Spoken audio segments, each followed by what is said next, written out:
মেয়েটির কথা শুনে পুলিশ অফিসার দুজন ঘাবড়ে যায় আর তার নাম জিজ্ঞেস করলে সে বলে miss advocate Saha. Police officer যখন দেখে সে সরকারি লোক তখন নিজের চাকরি বাঁচাতে তাদেরকে সম্মান দিয়ে সেখান থেকে যেতে দেয়। কিছু দূর আসতেই সিকি যখন মেয়েটিকে জিজ্ঞেস করে তুমি কি অ্যাডভোকেট, তখন মেয়েটি বলে আরে গাধা না, আমি তো মিথ্যে বলেছি যাতে কোনো ঝামেলা ছাড়াই ওখান থেকে বের হতে পারি। সিকি মেয়েটিকে যতই দেখছিল ততই অবাক হচ্ছিল।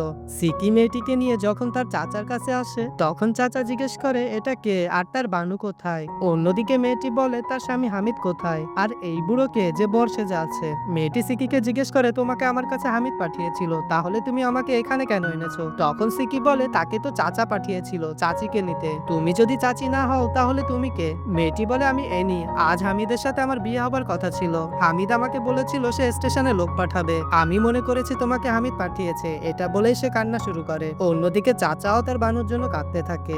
এরই মধ্যে চাচার কাছে রং নাম্বার থেকে একটা কল আসে আর বলে তার বানু আর হামিদকে তারা বন্দি করে রেখেছে, যদি তাদেরকে ছাড়াতে চাও তাহলে 20 লাখ টাকা নিয়ে শাহ বাবার মাজারে চলে এসো। চাচার কাছে 10 লাখ টাকা ছিল, এই জন্য সিকিকে বলে শুধু বানুকে বাঁচিয়ে নিয়ে আসতে। তখন এনি বলে তার এই গহনার দাম 15 লাখের বেশি হবে, সে এই গহনা দিয়ে তার স্বামীকে বাঁচাবে। সিকি আর এনি দুজন মিলে মাজারে যায় বানু আর হামিদকে বাঁচাতে। পার্ট 4 দেখতে চ্যানেলটি সাবস্ক্রাইব করে রাখুন।